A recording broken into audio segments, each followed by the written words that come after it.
인천시가 계양 테크노밸리 부지의 광역 쓰레기 소각장 건립을 추진 중입니다. 설명회 자리에 참석한 주민들은 거세게 반발했습니다. 다수의 후보들이 부천 소사 선거구 출마를 준비 중입니다. 전현직 국회의원의 법조계 인물들까지 후보군도 다양합니다. 김포시의회가 김포시의 내년 예산을 165억 원 삭감해 통과시켰습니다. 신명순 김포시의회 의장과 내년 예산안 그리고 의정 방향에 대해 이야기 나눠봅니다. 인천 미추홀 윈터마켓이 성황리에 마무리됐습니다. 다양한 볼거리로 관람객 만여 명의 마음을 사로잡았습니다.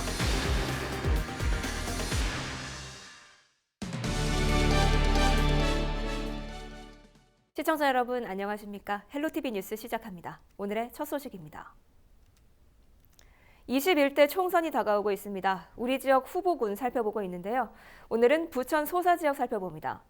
부천 소사 지역은 고질적인 주차난 등 원도심 문제가 심각한 곳인데요. 다수의 후보들이 출마 의사를 밝히고 있습니다.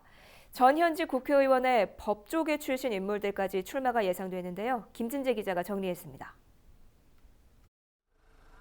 교통과 주차 공간 부족이 고질적인 문제로 지적돼 온 부천 소사 지역 선거구. 과거 자유한국당의 텃밭으로 불렸지만 지난 2012년부터 더불어민주당 김상희 의원이 줄곧 자리를 지키고 있습니다. 김상희 의원은 내년 총선에서도 소사 지역 수성에 나설 것으로 전망됩니다. 특히 김상희 의원은 최근 옥길 신도시 내 학교와 지하철 등 인프라 부족 문제 해결을 위해 지역민과 소통을 이어오고 있습니다. 더불어민주당에서는 한선재 경기도 평생교육진흥원장도 출마 의사를 밝혔습니다. 한선재 진흥원장은 4선 부천시의원 출신으로 6대 부천시의회 후반기 의장을 맡은 바 있습니다. 시의원으로 지역에서 활발히 활동한 점이 강점입니다. 민주당 법조계 출신 인사들도 출사표를 던졌습니다. 먼저 더불어민주당 부대변이기도 한 김한규 예비후보는 지난 17일 예비후보 등록을 마친 뒤 본격적인 얼굴 알리기에 나섰습니다. 김한규 예비후보는 18년간 법조인으로 일해왔다며 46세의 젊은 패기와 열정, 전문성으로 새로운 시대의 문을 열겠다고 출마 각오를 밝혔습니다. 인천지검 차장검사 출신인 이건태 예비후보도 지난 7월 소사 지역의 변호사 사무실을 개소하며 일찍이 출마 의사를 밝혔습니다. 이건태 예비후보는 약 20년간 검찰에서 활동한 경험과 전문성을 자신의 강점으로 내세우고 있습니다.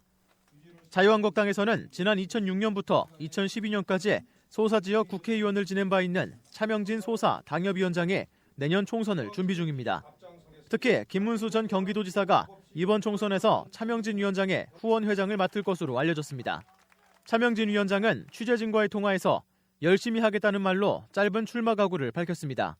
정의당에서는 지난 총선에 출마했던 신현자 소사 당협위원장이 출마를 준비 중인 것으로 알려졌지만 아직 구체적인 계획은 밝히지 않았습니다.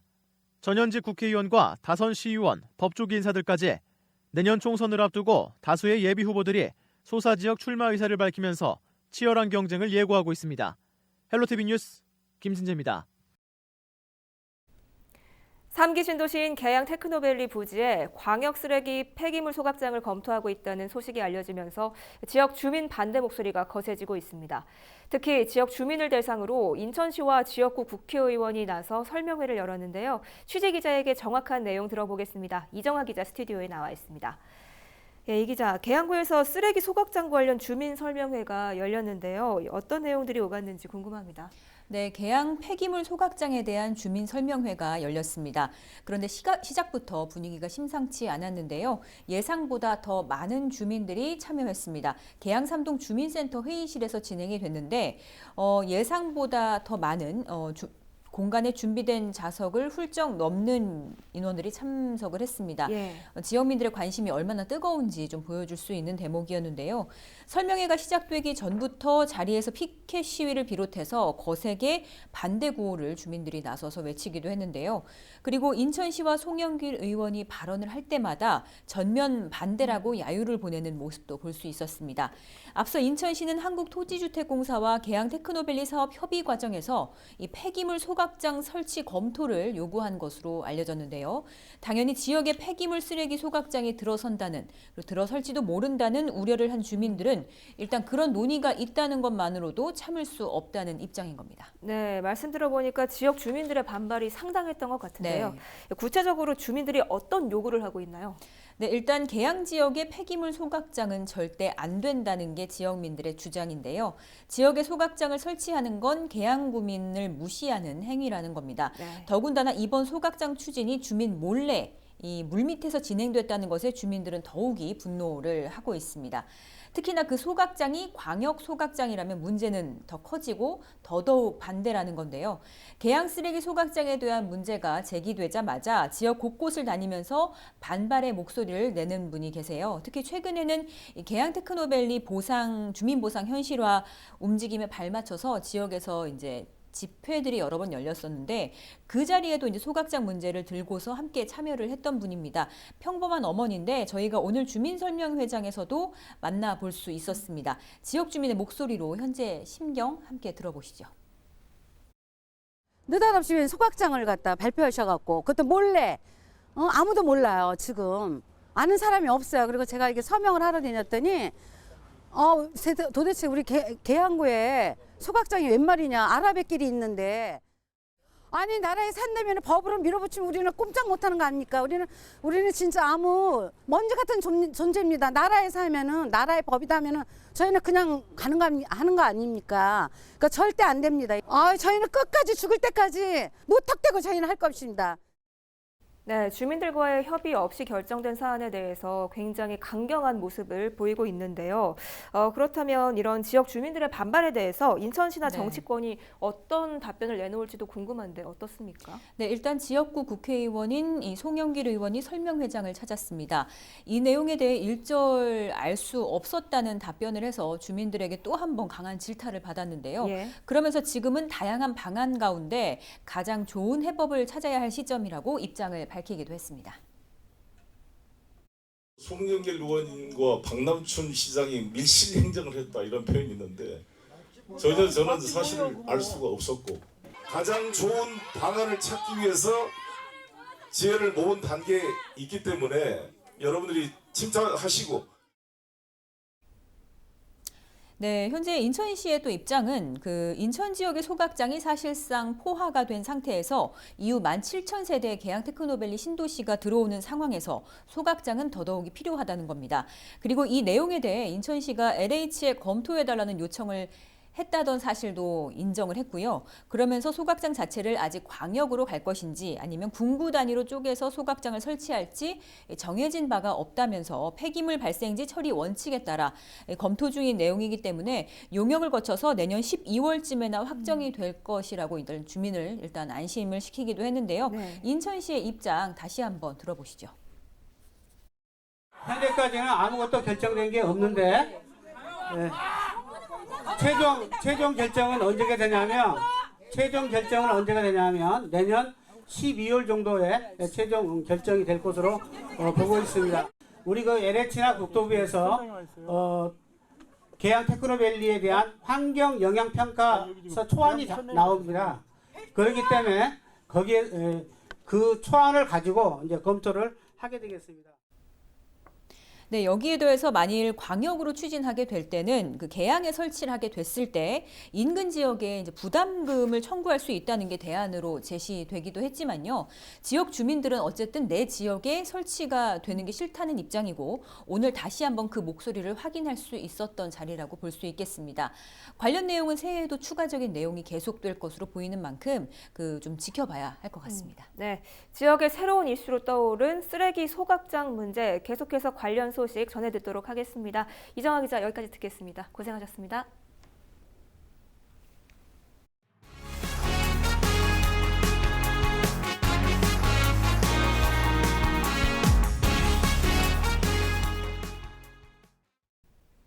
지난해 김포시에는 참 많은 일들이 있었습니다.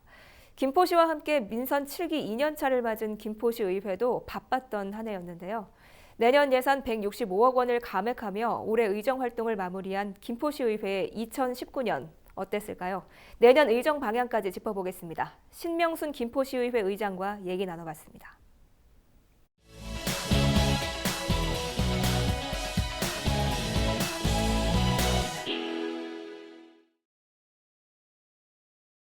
안녕하세요. 김포시의회 신명순 의장입니다.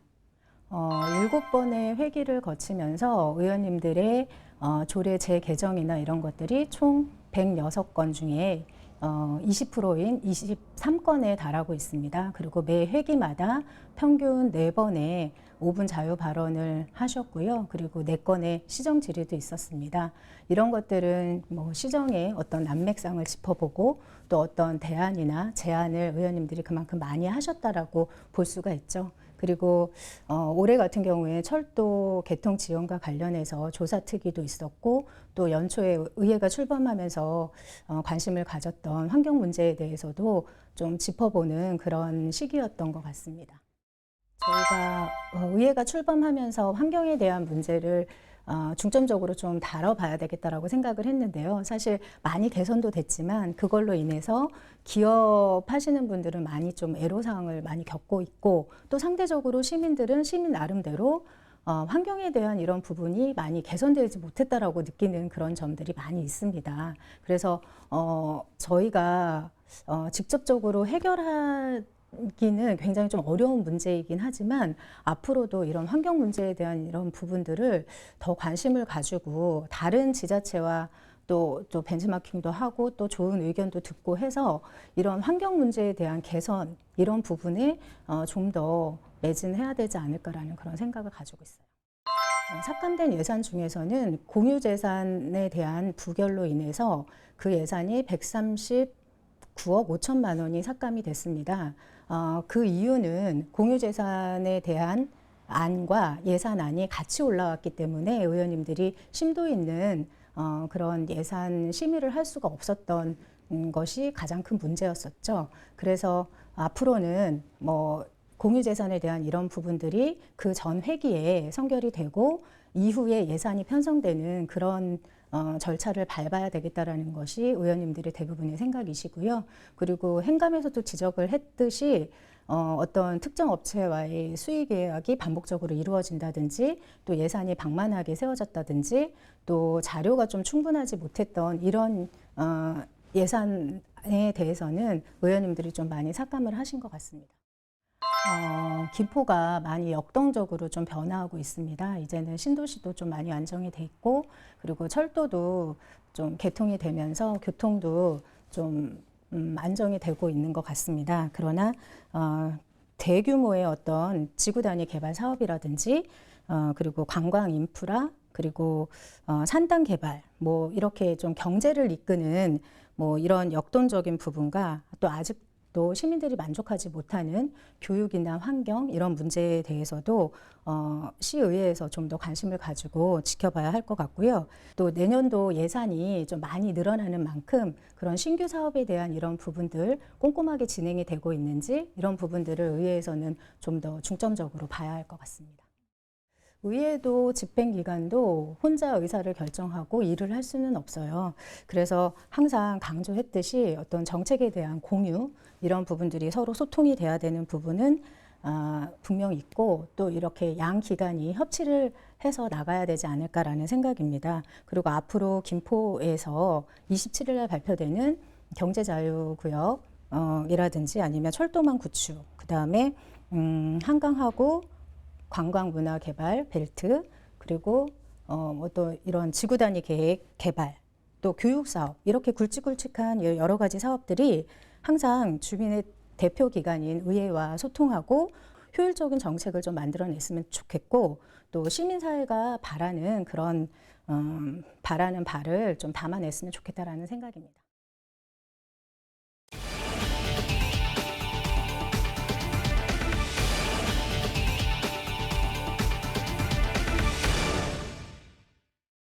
지난 22일부터 21일까지 이틀 동안 인천 주안역 남광장 일대에서 미추홀 윈터마켓이 열렸습니다. 축제장은 하트 터널과 크리스마스 트리 등 각종 조형물과 조명으로 꾸며졌는데요. 크리스마스 분위기를 자아내며 많은 시민들의 호응을 이끌었습니다. 특히 힙합 그룹 리듬파워 등 인천 출신 뮤지션들의 공연도 펼쳐졌는데요. 신기시장 등 지역 시장 상인들도 맛있는 먹거리를 선보이며 축제의 흥을 돋웠습니다. 축제 기간 동안 약 10,000명의 관람객이 현장을 다녀간 것으로 조사됐는데요. 미추홀 윈터마켓은 동인천 낭만시장, 서창 별빛거리와 함께 인천시와 인천관광공사가 추진한 3가지 지역 특화 관광축제 중 하나입니다.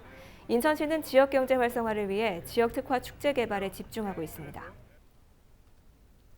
김포시가 내년부터 김포에 거주하는 임신부에게 임신 축하금을 지급합니다. 지원 금액은 50만 원이고 임신 때마다 1회씩 지역 화폐인 김포페이로 지원합니다.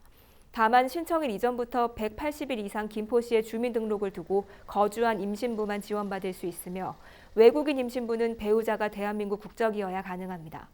지원금 접수는 내년 1월 2일부터 관할 김포시 보건소나 읍면 보건지소에서 하면 됩니다.